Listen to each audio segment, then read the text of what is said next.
ମୋ ନାଁ ପ୍ରକାଶ ଚନ୍ଦ୍ର ଦାସ, ଓଡ଼ିଶା ଛତୁ ଉତ୍ପାଦନକାରୀ ମହାସଂଘର ସାଧାରଣ ସମ୍ପାଦକ। ଆଜ୍ଞା ଏଇ ଟିକିରା କାର୍ଯ୍ୟକ୍ରମ ହେଉଥିଲା କ'ଣ ଏ ଟିକିରିଆରେ ଦୁଇଟି କାର୍ଯ୍ୟକ୍ରମ ରହିଥିଲା। ଗୋଟିଏ ଥିଲା ଆମର ଜଣେ ଛତୁ ଚାଷୀ ଭାଇ ଅଚାନକ ଆକ୍ସିଡେଣ୍ଟ ତାଙ୍କର ଦୁଇଟି ଗୋଡ଼ ଭାଙ୍ଗି ଯାଇଥିଲା। ତାଙ୍କୁ ଛତୁ ମହାସଂଘ କିଛି ଆର୍ଥିକ ସହାୟତା ପ୍ରଦାନ କରିବା ଉଦ୍ଦେଶ୍ୟରେ ଆମର ଗୋଟେ ସଭା କରାଯାଇଥିଲା ଏବଂ କଟକ ଜିଲ୍ଲା ଶାଖାରୁ ଆମର ଏ ବର୍ଷ ଓଡ଼ିଶାରେ ସର୍ବଭାରତୀୟ ସ୍ତରରେ ପୁରସ୍କୃତ ହୋଇଥିବା ନ୍ୟାସନାଲ ଆୱାର୍ଡ଼ ମୋତେ ମିଳିଥିବାରୁ ସେମାନେ ଖୁସି ହେଇକି ମୋତେ ସମ୍ବର୍ଦ୍ଧିତ କରିବା ପାଇଁ ଏ ଆୟୋଜନ କରିଥିଲେ। ଏ ବର୍ତ୍ତମାନ ଓଡ଼ିଶାରେ ଛତୁ ଚାଷର ସ୍ଥିତି କ'ଣ କହିବେ? ଓଡ଼ିଶାର ଛତୁ ଚାଷୀଙ୍କର ଅଗ୍ରଗତି ବହୁତ ଅଛି। କେବଳ ଅନେକ ଜାଗାରେ ଆମେ ଦେଖୁଛେ ଚାଷୀମାନଙ୍କର ମନୋବଳ ଟିକେ ଦୁର୍ବଳ ହୋଇଯାଉଛି ଛତୁ ଚାଷ ପ୍ରତି। ତାର ଆଗେ ମୁଖ୍ୟ କାରଣ ରହିଲା ମାର୍କେଟିଂ। ଦିନ ଥିଲା ଆମେ ଯେତେବେଳେ ଛତୁ ଚାଷ ନିଜସ୍ୱ ଉଦ୍ୟମରେ ଆମେ କରୁଥିଲେ ସେତେବେଳେ ମାର୍କେଟିଂର ଚାହିଦା ଠିକ୍ ଥିଲା।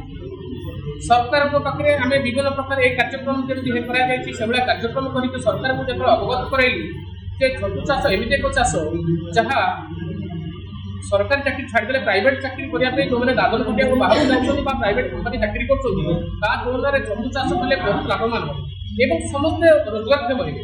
ଏକଥା ଯେତେବେଳେ ସରକାର ହୃଦୟଙ୍ଗମ କଲେ ସରକାର ଗୋଟେ ଛତୁ ମିଶନ ତିଆରି କଲେ।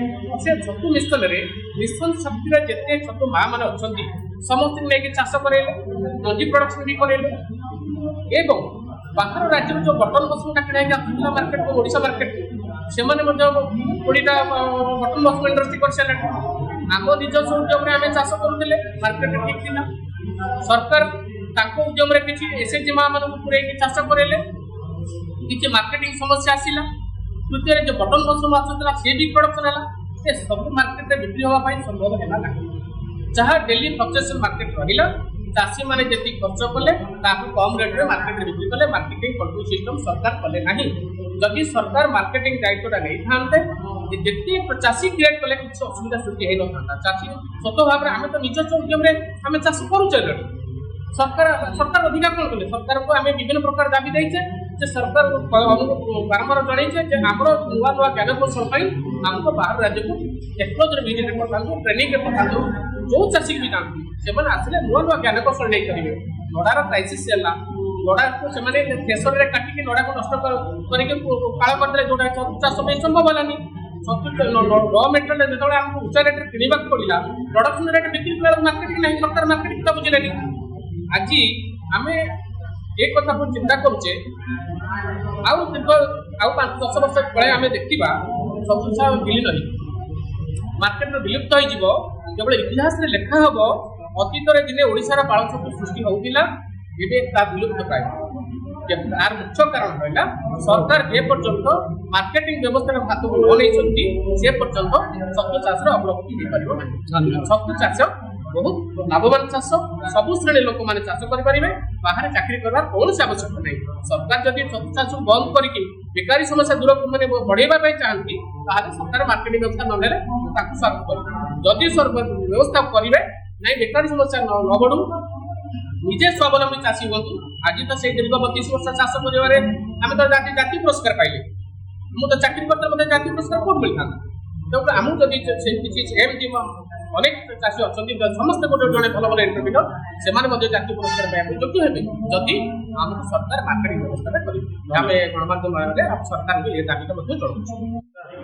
ଆଜ୍ଞା ଟିକେ ଆପଣ ପରିଚୟଟା ଦିଅନ୍ତୁ। ପ୍ରୋଫେସର ଡକ୍ଟର ଅଦ୍ୱୈତ କୁମାର ପାତ୍ର, ଓଡ଼ିଶା ଛତୁ ଉତ୍ପାଦନକାରୀ ମହାସଂଘର ରାଜ୍ୟସ୍ତରୀୟ ଅଧ୍ୟକ୍ଷ। ଟିକିରିଆର କାର୍ଯ୍ୟକ୍ରମ ସମ୍ପର୍କରେ କ'ଣ କହିବେ? ଟିକିରିଆରେ ଆଜି ଯେଉଁ ଅଧିବେଶନଟି ହେଇଥିଲା ତାର 3ଟା ମୁଖ୍ୟ ଉଦ୍ଦେଶ୍ୟ। ପ୍ରଥମ ଉଦ୍ଦେଶ୍ୟ ହେଉଛି ଯେ ଆମର ସର୍ବଭାରତୀୟ ସ୍ତରରେ ଯେଉଁ 3-4 ଜଣ ପୁରସ୍କୃତ ହେଇଥିଲେ ସୋଲନରେ, ସେ 4 ଜଣଙ୍କ ଭିତରୁ ଆମର ଫେଡେରେସନର ଆମର ସମ୍ପାଦକ ସାଧାରଣ ସମ୍ପାଦକ ପ୍ରକାଶ ଦାସ ସମ୍ବର୍ଦ୍ଧିତ ହେଇଥିଲେ। ତେଣୁ ଏ କଟକ ଜିଲ୍ଲାର ମାନେ ସଂଘ ପକ୍ଷରୁ ଆମର ଓଡ଼ିଶା ଛତୁ ଉତ୍ପାଦନକାରୀ ମହାସଂଘ କଟକ ଜିଲ୍ଲା ପକ୍ଷରୁ ତାଙ୍କୁ ସମ୍ବର୍ଦ୍ଧିତ କରାଗଲା। ଦ୍ୱିତୀୟରେ ଆମର ଜଣେ ବନ୍ଧୁ ଆମର ଛତୁ ଚାଷୀ ସଂଘର ସଭ୍ୟ ତଥା କଟକ ଜିଲ୍ଲା ଶାଖାର କୋଷାଧ୍ୟକ୍ଷ रमेश बाबू दुर्घटनाग्रस्त जो किसी साहाय्य प्रदान कराला। तृतीय जो आगामी अधिवेशन आमर ए वर्ष हेबो सेथिपाई बंधु मान विषय संगठन संपर्क आलोचना करा। ओडिशा पल्ली राष्ट्रपति राष्ट्रपति को भेटिबा गोटे आनंद गौरव जेहेतु सी आमर ओडिशार जन सुयोग्य संतान। द्वितीय छतु चाषी संघर मुख्य 4-5टी जो दाबी थिला से दाबी मध्य उपस्थापन करूँ। से दाबी होउची प्रथम कथा होउची जे छतु चाष उत्पादन रे ओडिशा भारतवर्षर अग्रणी। छतु चाष करी ओडिशावासी 35 वर्ष भितर सारा ओडिशा एवं ओडिशा पाख पड़ोशी राज्य में छतु उत्पादन एवं छतु बिकिबार व्यवस्था कर। तथापि आमर बिक्री असुविधा होती। तेणु विक्रय व्यवस्थार एक शृंखलित एवं उन्नत प्रणाली करने आम दाबी सरकार को जनईचु और से दाबीटी महामहिम राष्ट्रपति को जनइबू।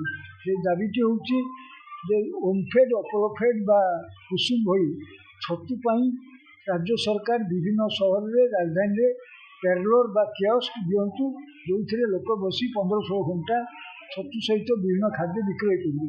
द्वितीय कथा छतु चाषर उन्नत प्रणाली बाहरी से सेमी कंपोस्ट मेथड। से सेमी कंपोस्ट मेथड ओडिशा कृषि वैषयिक विश्वविद्यालय आम लोक प्रशिक्षित करूँ। आउ किसी अग्रणी चाषी थाईलैंड बा चाइना जाई से जो सेमी कंपोस्ट मेथड प्रणालीटा शिखापी सरकार पठौ माने प्रशिक्षण शिविर पठौ। तृतीय कथा हूँ छतु चाष को कृषि मान्यता दि जाऊ जहाँफल आमर ऋण नेला बेले जो सुधर हार 13% 14% हो 3% को आसो। इलेक्ट्रिक हार तारीफ जो जो आम अधिक कम पैसा आसो।